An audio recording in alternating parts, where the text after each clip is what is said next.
सवाल आपसे पूछा था कि उत्तल लेंस के सामने अगर हम क्या करते हैं कि कागज़ के टुकड़ों को रखते हैं, जैसे इधर सूरज का प्रकाश है, इधर से सूरज का प्रकाश आ रहा है, यहाँ हम लेंस रख देंगे और इधर एक स्पॉट बनेगा छोटा सा आपको, और वो स्पॉट पर अगर आप किसी वस्तु को या अपनी हथेली को रखते हैं तो वहाँ पर हीट आपको ऑब्जर्व होगी, यानी आपको ऊष्मा मिलेगी, आप हीट महसूस कीजिएगा, गर्मी महसूस कीजिएगा।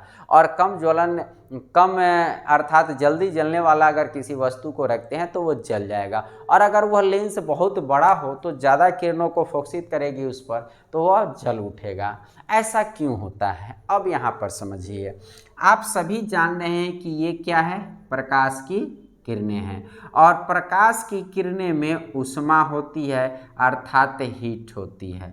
आप जानते हैं कि प्रकाश की किरणें 3 प्रकार की होती है, औरक प्रकाश किरणें, दृश्य प्रकाश किरणें और पराबैंगनी प्रकाश किरणें।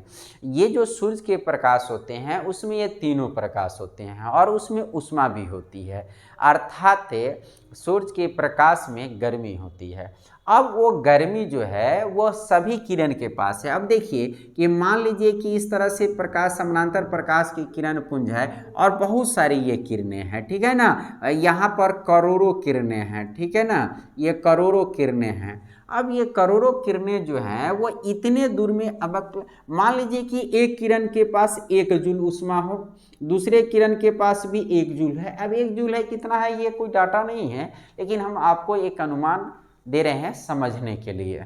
और उसी तरह से अगर क्या है 1 जूल है, फिर 1 जूल है। अब मान लीजिए कि 1 जूल अगर हर ऊष्मा को रखता है हर किरण, तो अब है कि ये इतने क्षेत्र में ये सभी के प्रकाश की किरणें अपना अपना ऊष्मा रखे हुए हैं।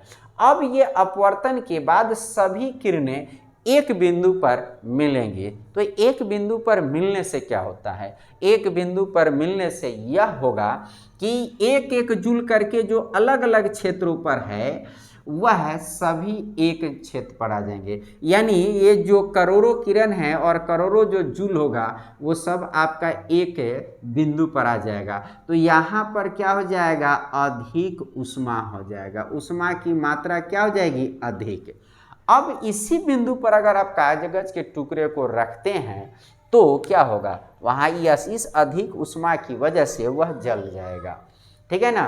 और आप उत्तल लेंस को अगर सूर्य के सामने रखते हैं और इधर अगर देखते हैं कि छोटा सा स्पॉट बनता है, वही स्पॉट जो है उस उत्तल लेंस का मुख्य फोकस है, ठीक है ना। और उस मुख्य फोकस पर अगर किसी वस्तु को रखिएगा तो क्या होगा कि वहाँ गर्मी महसूस होगी या आप कोई पदार्थ को जला सकते हैं। नहीं तो उस मुख्य फोकस के आगे पीछे अगर यहाँ रखते हैं या आगे रखते हैं तो फिर अलग अलग किरणें होगी, छितरी हुई किरणें होगी या एक जगह आ रही किरणें होगी।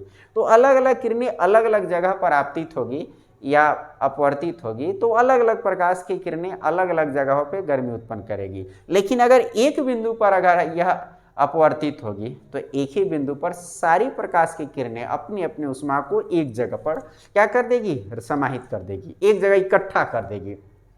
और एक जगह इकट्ठा होने से क्या होगा, ऊष्मा की मात्रा बढ़ जाएगी और इसका परिणाम यह होगा कि वहाँ पर रखी हुई वस्तु गर्मी का महसूस करेगा। तो आप इस तरह से उत्तल लेंस के जुड़ी हुई बातें को आसानी से समझ गए।